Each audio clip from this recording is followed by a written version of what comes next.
जय हिंद प्यारे दोस्तों। अगर आप लोग का भी एग्जाम एनटीपीसी यूजी का 13 या 14 जून को है तो आज की ये पहली क्लास आपके लिए रामायण साबित होने वाली है। आज की इस क्लास में मैं आपके लिए मोस्ट इंपॉर्टेंट एक्सपेक्टेड क्वेश्चंस लेके आया हूं जो आपके एग्जाम में पूछे जाएंगे। अगर आपको भी सिलेक्शन लेना है तो ये क्लास ये क्वेश्चंस आपके लिए बहुत जरूरी है। चलिए पहले क्वेश्चन के साथ स्टार्ट करते हैं। प्लासी का युद्ध 23 जून 1757 को लड़ा गया था। इस युद्ध में अंग्रेजी सेना का नेतृत्व किसने किया था? मोस्ट इंपोर्टेंट क्वेश्चन आपके स्क्रीन पर है। चलिए बताइए। तो यहाँ पे आप लोग टिक करेंगे रॉबर्ट क्लाइव। दोस्तों क्या टिक करोगे? रॉबर्ट क्लाइव आपको टिक कर लेना मेरे भाई। अब आपसे मैं एक क्वेश्चन यहाँ पे पूछना चाहूंगा, आप मुझे जरूर बताइएगा। देखते हैं कितने लोग इसका आंसर कमेंट बॉक्स में देख पाते हैं। बक्सर युद्ध किस वर्ष में हुआ था? देखते हैं आपकी जीके में कितना दम है, कितने लोग इसका आंसर कमेंट बॉक्स में दे पा रहे हैं। अगला प्रश्न, ब्रह्मपुत्र नदी को तिब्बत क्षेत्र में क्या कहा जाता है? बहुत इंपॉर्टेंट है। जैसा कि आप सभी को पता है एसएससी जीडी के एग्जाम खत्म हो चुके, बस आपके पास आज से 12 से 13 दिन बचे हुए हैं, एनटीपीसी यूजी के एग्जाम स्टार्ट हैं। ठीक है, तो आपको अगर सिलेक्शन लेना है तो डेली क्लास इसी टाइम पर ये देखने को मिलेगी। तो यहाँ पे आपको टिक करना है। देखो यहाँ से बहुत सारे क्वेश्चन एग्जामिनर पूछेगा। ठीक है, तो ब्रह्मपुत्र को तिब्बत में सांगपो कहा जाता है, जमुना बांग्लादेश में कहा जाता है, दिहांग अरुणाचल प्रदेश में कहा जाता है, ब्रह्मपुत्र असम में कहा जाता है। ठीक है, ध्यान रखना। क्वेश्चन नंबर 3, गांधी जी ने दक्षिण अफ्रीका में नटाल इंडियन कांग्रेस की स्थापना किस वर्ष में की थी? ये मोस्ट एक्सपेक्टेड क्वेश्चन है मेरे भाई, सिलेक्शन के लिए बहुत जरूरी प्रश्न है ये आपके लिए। देखो आपको एक चीज क्लियर हो चुकी कि जो नटाल इंडियन कांग्रेस की स्थापना हुई थी वो दक्षिण अफ्रीका में हुई थी। और किसने की थी? महात्मा गांधी जी ने की थी। और कब की थी? 1894 में। तो क्वेश्चन वैसे ही तैयार किए जिसमें आपके एक क्वेश्चन के साथ 3-4 क्वेश्चन का रिवीजन हो जाए। भारत और चीन के बीच मैकमोहन रेखा का निर्धारण किस वर्ष में किया गया था? यानी कि भारत और चीन के बीच में कौन सी रेखा है? मैकमोहन रेखा। और किस वर्ष में इसका निर्धारण किया था? 1914 में। भारत और पाकिस्तान के बीच में रेड क्लिफ रेखा है जिसका निर्धारण 1947 में किया गया था। ठीक है, अगला प्रश्न, क्वेश्चन नंबर 5, निम्न में से आंध्र प्रदेश के किस झील में श्री हरिकोटा द्वीप स्थित है? बहुत इंपॉर्टेंट है, यहाँ पे भी आपके 2 क्वेश्चन कवर हुए। श्री हरिकोटा द्वीप दोस्तों किस झील में स्थित है ये आपसे पूछा है, तो आप कहोगे पुलिकट झील। दोस्तों कहाँ पर है? पुलिकट झील। और ये झील है कहाँ पर? आंध्र प्रदेश में। तो 3 क्वेश्चन यहाँ से कवर हो गए। अगला प्रश्न, मेरे भाई एक रिक्वेस्ट है, अगर आप लोग चाहते हैं कि क्लास इसी प्रकार से डेली चले और डेली रिवीजन के साथ पीडीएफ भी मिले तो आप इस चैनल को मेरे भाई सब्सक्राइब जरूर कर लेना मेरे भाई, बहुत काम आने वाला है ये चैनल आपके लिए एग्जाम के लिए दोस्तों। ठीक है, तो क्वेश्चन नंबर 6 का आंसर देंगे आप लोग। नवलकेश्वर उत्सव जो कि ओडिशा का प्रसिद्ध उत्सव है, इसका आयोजन ओडिशा के किन मंदिरों में किया जाता है? बहुत इंपॉर्टेंट है। ये चारों मंदिर दोस्तों ओडिशा के, याद कर लो, लिंगराज मंदिर, कोणार्क सूर्य मंदिर, राजा रानी मंदिर और श्री जगन्नाथ मंदिर, ये चारों मंदिर ओडिशा के हैं। अब आपसे पूछा है कि जो नवलकेश्वर उत्सव है ये किन मंदिरों में आयोजन होता है इसका? तो इसका आयोजन होता है मेरे भाई श्री जगन्नाथ मंदिर। ठीक है मेरे भाई, ओडिशा के पुरी में स्थित है। डी वाला ऑप्शन बिल्कुल सही जवाब हो जाएगा। अगला क्वेश्चन देखेंगे आप लोग, घेरिया लोक नृत्य किस राज्य का प्रसिद्ध है? ये जो घेरिया लोक नृत्य है ये किस राज्य का प्रसिद्ध है? मेरे भाई एक क्वेश्चन तो बनता है, मैं आपसे एक क्वेश्चन पूछ लेता हूं यहीं पर, आप मुझे बताइए कि मटकी लोक नृत्य कहाँ का प्रसिद्ध है? चलिए बताइए। तो यहाँ पे आप लोग क्या टिक करोगे मेरे? गुजरात टिक कर रहे हो। अगर आप गुजरात टिक कर रहे हो तो बिल्कुल सही जवाब है। आप सभी को पता है कि 7, 8 और 9 मई को आपका एनटीपीसी यूजी का एग्जाम चला था, फिर थोड़े दिन का गैप हुआ है, अब फिर से स्टार्ट है भाई। ठीक है, तो उसी से रिलेटेड एक्सपेक्टेड क्वेश्चंस मैंने आप लोगों के लिए तैयार किए। राज्य लोक सेवा आयोग के अध्यक्ष की नियुक्ति की शक्ति किसके पास होती है? मतलब कि राज्य लोक सेवा आयोग के अध्यक्ष की नियुक्ति कौन करता है मेरे भाई? ये बहुत महत्वपूर्ण प्रश्न है। तो जवाब आएगा राज्यपाल। इसकी नियुक्ति राज्यपाल के द्वारा की जाती है और शक्ति राज्यपाल में होती है। क्वेश्चन नंबर 9, छठ पूजा भारत का एक प्रसिद्ध पारंपरिक त्योहार है, इनमें से किस देवता को समर्पित है? बहुत ही इंपॉर्टेंट क्वेश्चन है मेरे भाई। छठ पूजा दोस्तों आप सभी को पता ही है दोस्तों, बिहार में इसका बहुत बड़ा आयोजन होता है मेरे भाई, सभी जानते ही हैं। ठीक है, और ये सूर्य देवता को समर्पित है, ऑप्शन नंबर ए। अगला क्वेश्चन, भारत में 1881 में नियमित दशकीय जनगणना हुई थी, ये किसके काल में हुई थी? बहुत बेहतरीन क्वेश्चन है, यहां से आपके 2 क्वेश्चन कवर हुए। सबसे पहले भारत में नियमित दशकीय जनगणना किस वर्ष में हुई थी? 1881 में। अब किसके समय हुई थी? ये हुई थी रिपन के समय में दोस्तों। ठीक है, रिपन के समय में हुई थी मेरे भाई, ध्यान रखोगे। ठीक है, और जो पहली जनगणना स्टार्ट हुई थी दोस्तों वो मेयो के समय हुई थी 1872 में, ये भी आप यहां पर ही ध्यान रख लो। अगला क्वेश्चन देख लेते हैं, जनगणना 2011 के अनुसार दूसरा सर्वाधिक जनसंख्या वाला राज्य कौन सा है? मेरे भाई आपसे दूसरा पूछा है, अब ध्यान से सुनना आप लोगों को। पहले नंबर पर कौन है मेरे भाई? यूपी है दोस्तों। ठीक है, और दूसरे नंबर पे आपको महाराष्ट्र टिक कर लेना है। दूसरे नंबर पे कौन सा राज्य है मेरे भाई? महाराष्ट्र है। और तीसरे नंबर पे मेरे भाई कौन है मेरे भाई? बताइए। तीसरे नंबर पे बिहार है और ये 7वें नंबर पे मेरे भाई। ठीक है, तो ये आप लोग डाटा याद कर लेना, एग्जाम में पूछा जाता है। अगला प्रश्न, शिपकीला दर्रा जास्कर श्रेणी में स्थित है और शिमला को तिब्बत से जोड़ता है, ये किस राज्य में स्थित है? यहां पर भी 3 क्वेश्चन कवर हुए। सबसे पहला, शिपकीला दर्रा किन श्रेणियों में स्थित है? तो झास्कर श्रेणी। और ये क्या मतलब किसको जोड़ता है? तो ये शिमला को तिब्बत से जोड़ता है। 3 क्वेश्चन यहाँ कवर हुए। और चौथा क्वेश्चन, ये किस राज्य में? तो ये हिमाचल राज्य में, हिमाचल प्रदेश राज्य में। ठीक है, डी वाला ऑप्शन यहाँ पर आपको टिक कर लेना है। अगला प्रश्न देखेंगे आप लोग, निम्न में से कौन सा ओडिशा नृत्य रूप की उत्पत्ति का राज्य है? दोस्तों, ओडिसी नृत्य का उत्पन्न कहाँ से हुआ है मेरे भाई? देखो, केरल में आपको कथकली और मोहिनीअट्टम ध्यान रखना है, ओडिसी में आपको ओडिशा टिक करना है। ठीक है, सी वाला ऑप्शन। आंध्र प्रदेश में कुचिपुड़ी याद रखना है, तमिलनाडु में आपको क्या याद रखना है दोस्तों? भरतनाट्यम। क्वेश्चन नंबर 14 बताएंगे आप लोग, राष्ट्रपति पर महाभियोग प्रक्रिया अनुच्छेद 61 में वर्णित है, ये प्रक्रिया किस देश के संविधान से ली गई? मोस्ट इंपोर्टेंट क्वेश्चन है, 3 स्टार लगा लो, एग्जाम में पूछेगा 100%। ध्यान से सुनो, महाभियोग प्रक्रिया आपको किस अनुच्छेद में याद करना है? अनुच्छेद 61 मेरे भाई, याद कर लो, अनुच्छेद 61। ठीक है, और ये हमने यूएसए के संविधान से लिए मेरे भाई। किससे लिए? यूएसए के संविधान से हमने इसे बोरो किया है। अगला क्वेश्चन देखेंगे आप लोग। चलो, उससे पहले मैं यहां पर एक क्वेश्चन पूछूंगा दोस्तों, हमने डीपीएसपी किसके संविधान से लिए? डीपीएसपी, चलो ये मैं बता देता हूँ, ये हमने दोस्तों आयरलैंड के संविधान से लिए। ठीक है, अब आप मुझे बताइए दोस्तों, हमने दोस्तों ये, अब आप मुझे बताइए यहीं पर आप मुझे बताएंगे, हमने ये जो डीपीएसपी आपने टिक कर लिया, राष्ट्रपति का पद किसके संविधान से लिए? ये आप बता सकते हैं क्या? राष्ट्रपति का पद, देखते हैं आपका जीके कैसा है, देखते हैं कितनी तैयारी है आप लोगों की। चलिए, ये प्रश्न बता दीजिए, शिक्षा संस्थानों की स्थापना और प्रशासन करने का अल्पसंख्यक वर्गों का अधिकार संविधान के किस अनुच्छेद में वर्णित है? बहुत ही प्यारा सा क्वेश्चन है मेरे भाई। आप मुझे कमेंट करके ये बताइए कि आप किस स्टेट से क्लास अटेंड कर रहे, आप कहाँ से बिलोंग करें। आप मुझे कमेंट के माध्यम से रेस्पॉन्स कर सकते हैं अपने राज्य का नाम। ठीक है, तो यहाँ पे आप लोग मुझे बता दीजिए, इसका सही जवाब आर्टिकल 30 हो जाएगा। ठीक है, अगला प्रश्न देख लेते हैं, समाजवादी और धर्मनिरपेक्ष शब्द संविधान की प्रस्तावना में सम्मिलित किए गए थे दोस्तों, वो कौन से संशोधन के तहत ऐड किए गए थे मेरे भाई? बहुत इंपॉर्टेंट प्रश्न है ये वाला क्वेश्चन, ध्यान रखना, समाजवादी और धर्मनिरपेक्ष, ये क्वेश्चन अक्सर पूछा जाता है एग्जाम में।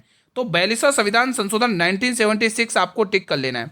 ठीक है, इसी के तहत दोस्तों संविधान में दोस्तों 10 मौलिक कर्तव्य जोड़े गए, 10 मौलिक कर्तव्य जोड़े गए, और जो 11वां मौलिक कर्तव्य था मेरे भाई, वो 86वां संविधान संशोधन के तहत जोड़े गए थे मेरे भाई। ठीक है, क्वेश्चन नंबर 17, अपने महापरिनिर्वाण से पहले बुद्ध ने अंतिम उपदेश कहां पर दिए? ध्यान रखना, बहुत इंपॉर्टेंट है। ये जो लुम्बिनी स्थान है नेपाल का, कपिलवस्तु में, ये उनका जन्म से रिलेटेड है। ठीक है, ये इंपॉर्टेंट क्वेश्चन है। सारनाथ यूपी में दोस्तों उन्होंने क्या दिया था दोस्तों? पहला उपदेश दिया था मेरे भाई। ठीक है, आपसे पूछा अंतिम उन्होंने कहां पर बिताया था दोस्तों अंतिम दिन? दोस्तों बताइए कमेंट बॉक्स में सभी स्टूडेंट्स।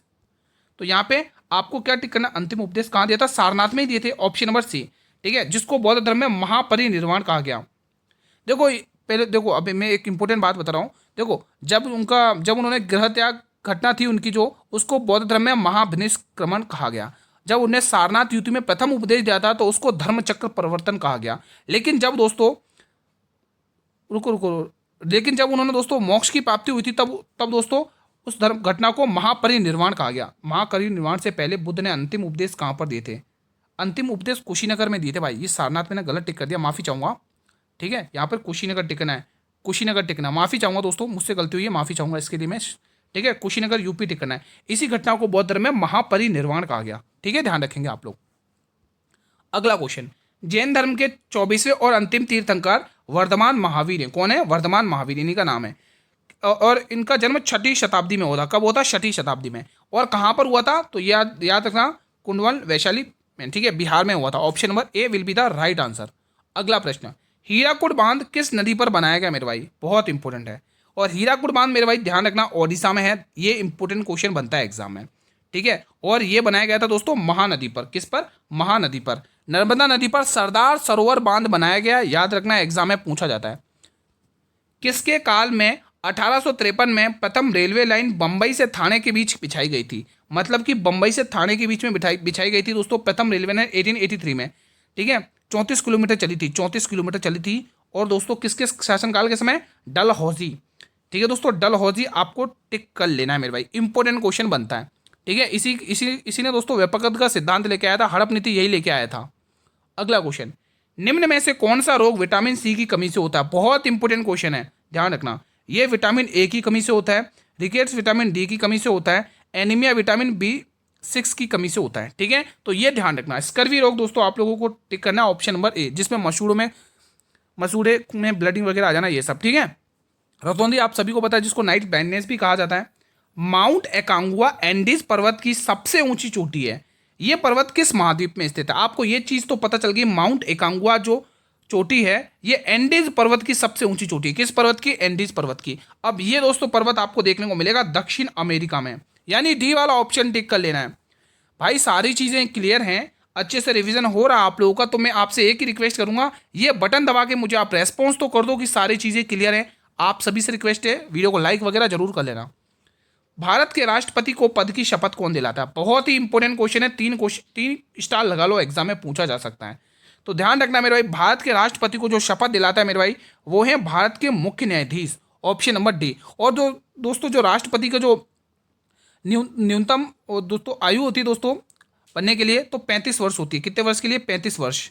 एग्जाम में पूछा जाता है। राज्यपाल के लिए भी यही आयु है। ठीक है दोस्तों, अगला क्वेश्चन, संविधान के किस अनुच्छेद के तहत राष्ट्रपति को दोस्तों यहाँ पे दोस्तों क्षमादान शक्तियाँ, पार्डिंग पावर्स, क्षमादान शक्तियाँ प्राप्त हैं? बताइए दोस्तों। अब यहाँ पर बहुत ही इंपॉर्टेंट क्वेश्चन बन रहा है ये आप लोगों के लिए, तो आर्टिकल 72 याद रखना है मेरे भाई। ठीक है, और राज्यपाल को क्षमादान की शक्तियाँ किस आर्टिकल के तहत प्राप्त हैं दोस्तों? बताइए।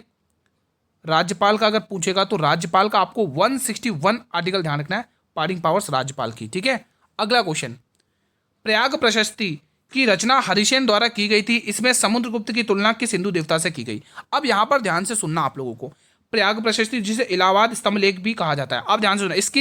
इसकी रचना की है हरिसेन ने। किसने? हरिसेन ने।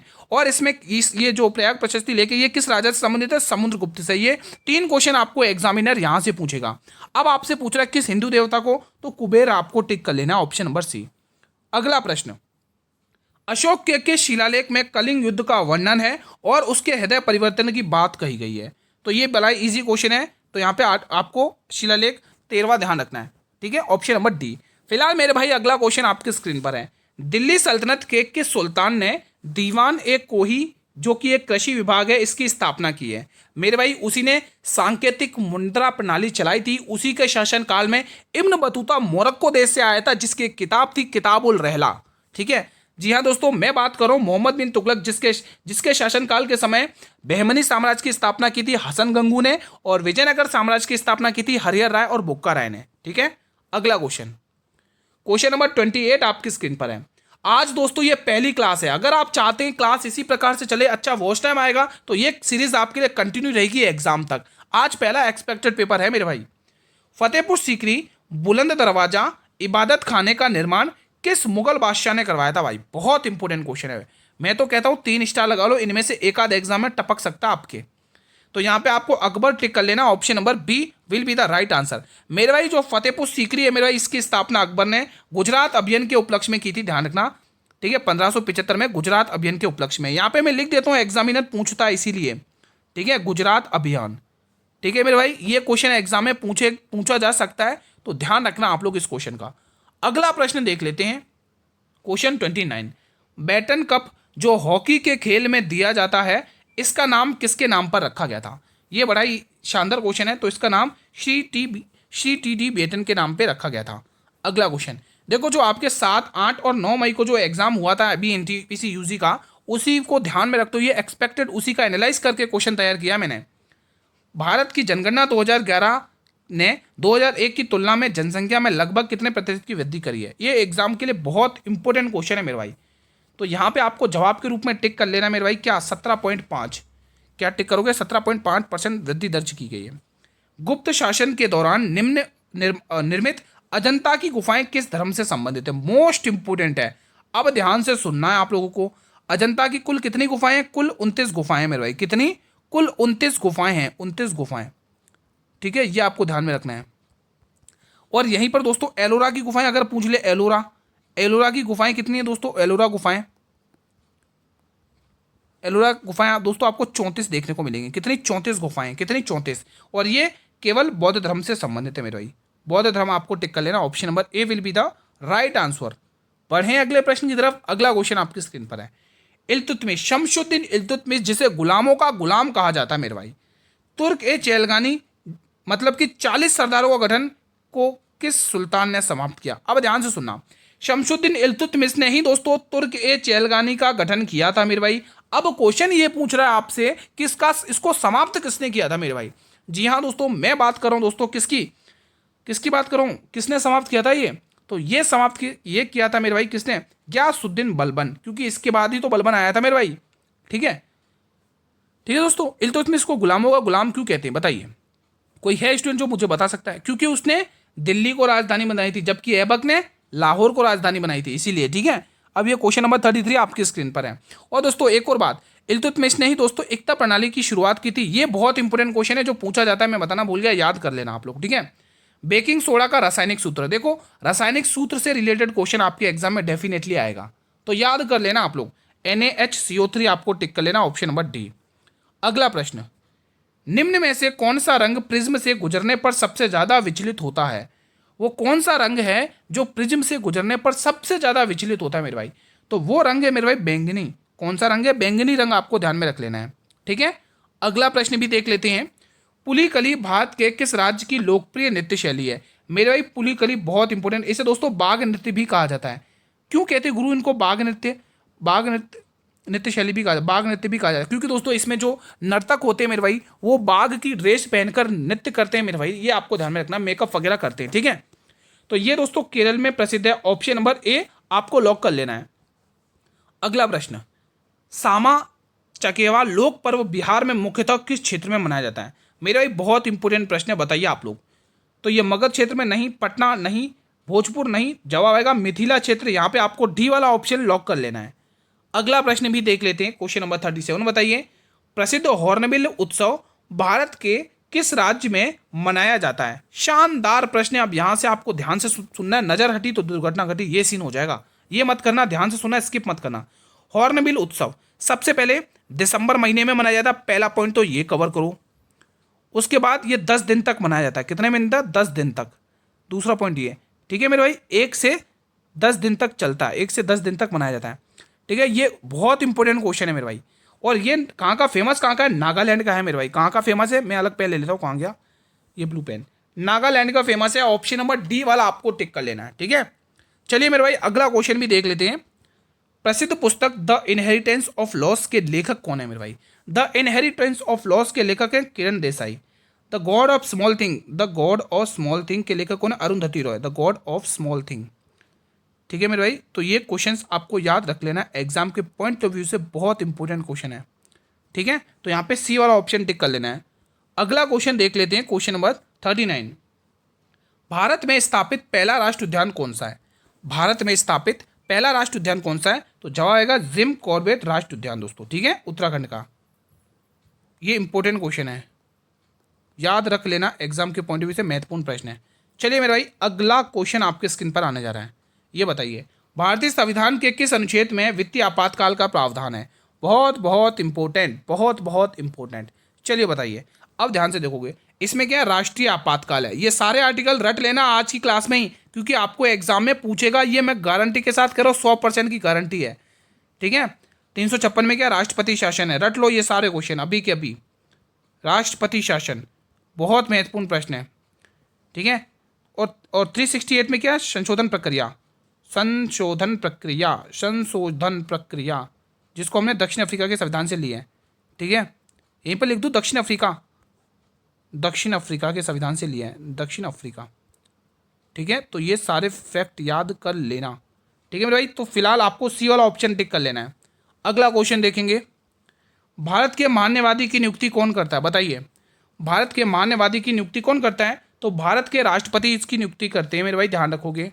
अगला क्वेश्चन, कुतुब मीनार के निर्माण को पूरा किसने किया था? भाई शुरुआत तो कर दी थी कुतुबुद्दीन ऐबक ने, लेकिन वो पूरी नहीं कर सका, क्योंकि एक गेम था पोलो खेलते समय इसकी मृत्यु हो गई थी मेरे भाई। ठीक है, तो इसको पूर्ण किया दोस्तों, इसका गुलाम था शमशुद्दीन इल्तुतमिश। ठीक है, अगला क्वेश्चन 43, योजना आयोग की स्थापना किस वर्ष में की गई थी? आप ये तो कर दोगे कि 1950 में, लेकिन इसकी जगह ली किसने थी? इसकी जगह ली है नीति आयोग ने। किसने लिया वर्तमान में? नीति आयोग।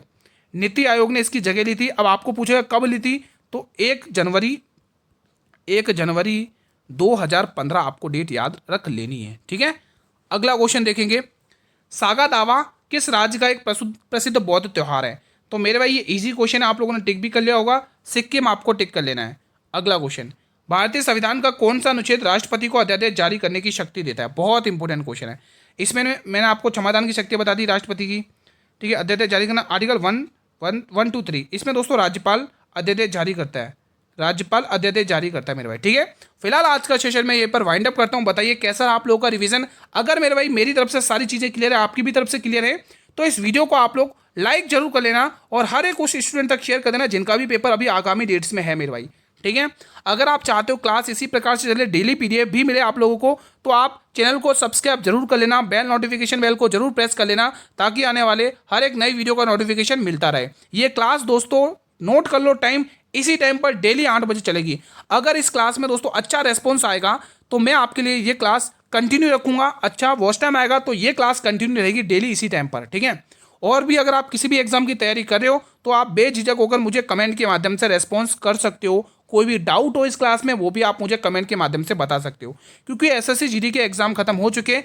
अब से डेली आपके एनटीपीसी यूजी की क्लासेस चलेंगी, और अगर आप ग्रुप डी की तैयारी कर रहे हो तो भी ये क्लास ले सकते हो मेरे भाई, ठीक है।